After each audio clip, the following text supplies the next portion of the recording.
y la verdad se me pararon los pelos. La revista Contralínea señala que la llegada del presidente Andrés Manuel López Obrador a la presidencia reactivó las células de las sociedades secretas de la ultraderecha mexicana, los cuales son grupos sin respaldo en los sectores populares y están casi solos, pero que son peligrosos porque están frustrados y podrían realizar atentados, ataques selectivos y actos violentos de provocación. Es algo que publican en la revista Contralínea y me da mucho gusto saludar a Sósimo Camacho vía Skype, periodista y coordinador de edición impresa de la revista Contralínea y coautor del libro Morir en la Miseria. Querido Sósimo, ¿cómo te va? Muy buenas tardes. Buenas tardes, Vicente, qué gusto saludarte. Es un gusto estar contigo, con tu audiencia. Oye, Sósimo, qué preocupante esto que publican en la revista Contralínea.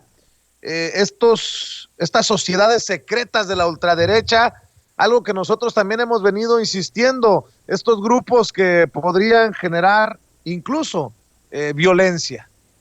Y es muy probable que... Bueno, mira, sí, es precisamente producto de una investigación a propósito de esta llegada de Andrés Manuel López Obrador, que hemos visto a una oposición pues bastante fuerte, me refiero, intensa en el discurso, pero lo que está ocurriendo es de que siempre hemos estado vigilando muchas veces a las organizaciones clandestinas de izquierda, pero hay organizaciones clandestinas de derecha que hoy tienen, digamos que una motivación como no tuvieron durante mucho tiempo, me refiero a una motivación en su discurso, porque cuando llega Andrés Manuel López Obrador, bueno, pues ellos piensan que nunca debió de haber llegado un personaje como él, y entonces, bueno, hay una reactivación de estos grupos que son violentos, que como bien comentas, están casi solos, me refiero, no convencen a gran número de personas, pero no necesitan convencer a muchos.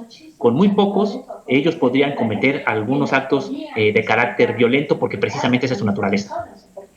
¿Y se tienen identificados a estos grupos, mi querido Sósimo, a estas sociedades secretas de la ultraderecha? ¿De dónde vienen? ¿Quiénes están detrás? ¿Qué es lo que se sabe? Bueno, mira, lo que pasa es de que no hay precisamente son sociedades secretas, ni siquiera podemos hablar de grupos guerrilleros, grupos armados, son sociedades en realidad secretas como ellos se mueven, y bueno, hay algunos que son muy conocidos, como bien comentas, bueno, pues está el Yunque, están los Tecos, están reminiscencias de lo que se le llamó la U, el Muro, en universidades también, como la UNAM, que se han ido reactivando, pero hay incluso algunas otras de las cuales solamente hay indicios, pero no se conocen los nombres. Ahora bien, este tipo de organizaciones secretas, lo que buscan precisamente, o lo que los aglutina, como te comentaba hace un momento, es la llegada de López Obrador, a quien ven ellos como si fuera la Unión Soviética, como si fuera una conjura judeo-masónica, y a nosotros nos podría parecer bastante alejado de la realidad esta lectura que ellos hacen, sin embargo ellos la creen. Es decir, ellos lo creen y por lo tanto tienen esa intención digamos, no solamente de criticar al actual gobierno. Lo peligroso es que como no tienen el favor de convencer, digamos, a gran número de personas, pues eso hace que se frustren cada vez más. Están profundamente frustradas. Solamente habría que ver algunas de sus expresiones públicas, como es el Frena. Entonces, en esta organización precisamente vemos el tipo de discurso que tienen, y es un discurso bastante alejado de la realidad, pero que lo asumen, que lo creen totalmente, y que bueno, entonces precisamente están en esa situación de confrontación directa, y como te comentaba hace un momento, que podrían generar, bueno, pues acciones violentas. Esto de acuerdo, digamos, no lo digo yo, esto es una investigación que están llevando también investigadores de los más serios en este tipo de sociedades secretas de la derecha, como el doctor Francisco Manuel González González y Edgar González Ruiz, quienes haciendo este seguimiento precisamente lo que señalan es que hay esta posibilidad de que haya acciones violentas ante la imposibilidad de convocar a una gran masa de mexicanos inconformes, digamos, con el gobierno de López Obrador. Oye, Sósimo, y me llama mucho la atención que en lo que leo, lo que publican en la revista Contralínea, hablan que en la actualidad estos grupos, estas sociedades secretas de la ultraderecha, se reorganizan contra lo que consideran la instauración del comunismo en México. pues creo que se nos viene a la mente mucho de lo que se dijo en las manifestaciones de Frena, en los campamentos de Frena, en el Zócalo. No sé si estarás de acuerdo que Frena pues actuaba como una de estas sociedades secretas de la ultraderecha con ese discurso, a eso me refiero. Sí, es que en realidad al interior de Frena hay grupos así. O sea, hay una expresión pública y es una expresión pública, pero además de esa expresión pública hay expresiones que no son públicas, es decir, que son de este tipo, como comentábamos, clandestinas, de sociedades secretas, y solamente habríamos que analizar un poco el discurso de este líder, de Gilberto Lozano, que digo, no necesariamente es el líder, es el que da la cara, pero bueno, habría que ver sobre todo el discurso o el mensaje que envió a sus seguidores este sábado, me parece que hizo 8 días, donde prácticamente, bueno, pues está anunciando que es capaz de mandar a asesinar al presidente de la República. Cuando él comenta que, lo que señala es que supuestamente si le pasa algo más que un rasguño a él o a su familia, ya pagó un fideicomiso, y dice él, bien pagado, mediante un fideicomiso a un grupo de élite para que se encargue de hacer lo que tengan que hacer, y ya se tienen ubicadas las casas de los cercanos a López Obrador, ¿no?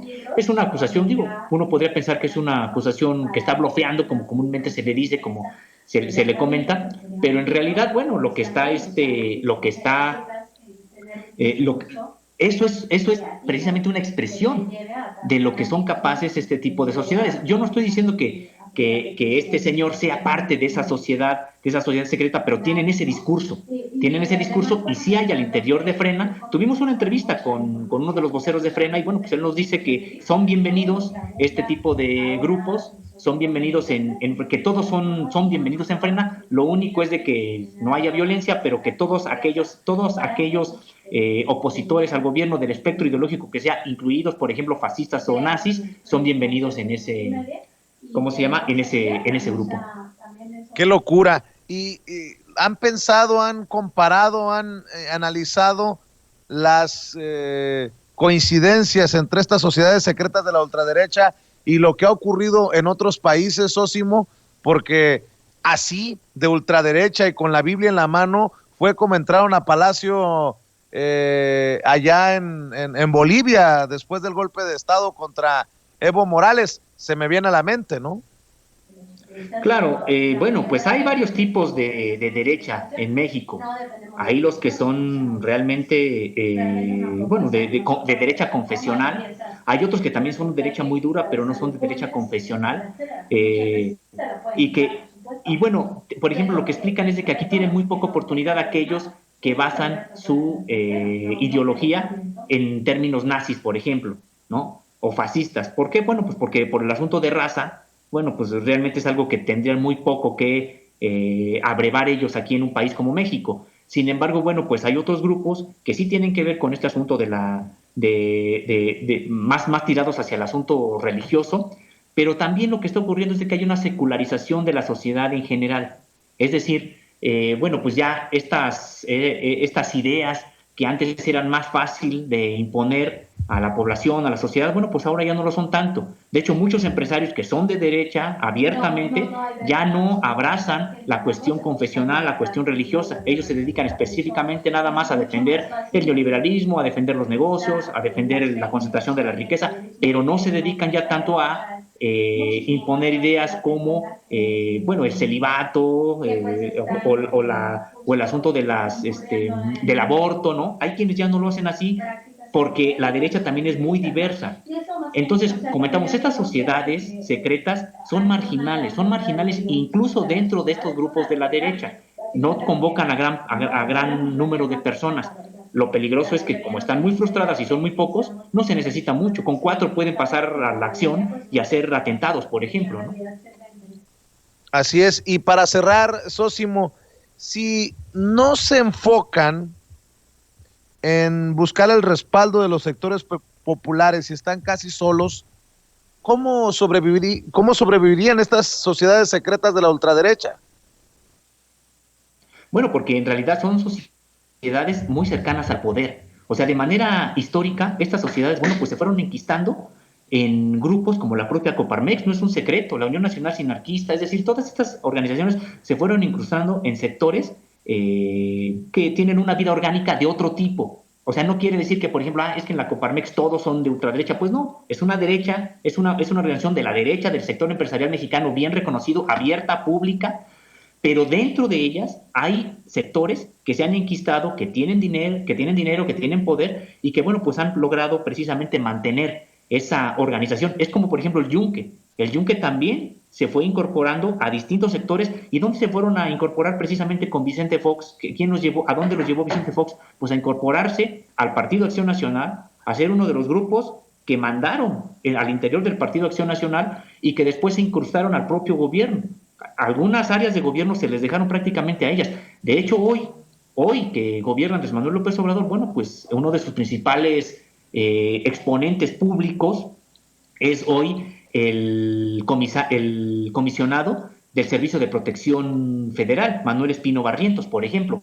Es decir, son grupos que, como bien comentas, no están en la población, no les interesa en realidad tener algún tipo de simpatía de las masas, digamos, hacer grandes manifestaciones, porque ellos actúan de manera precisa con grupos incrustados en lo que ellos llaman sectores estratégicos, que pueden ser en el propio gobierno o pueden ser en instituciones privadas o de la academia. En la UNAM, por ejemplo, hay este grupo del Muro que se formó en la década de los 60 y ahora se ha empezado a reactivar de nueva cuenta. Después de la huelga de la UNAM, por ejemplo, la del 99-2000, aparecieron pintas de nueva cuenta contra los estudiantes que se habían movilizado del Muro. Y bueno, pues entonces ese es algo que también que ocurre, es decir, no están exactamente, o sea, sobreviven precisamente porque son personas en posición de poder y que tienen acceso a recursos tanto públicos como privados. Así es. Oye, por cierto, estaba leyendo un poco acerca del libro Morir en la miseria. Para cerrar, no,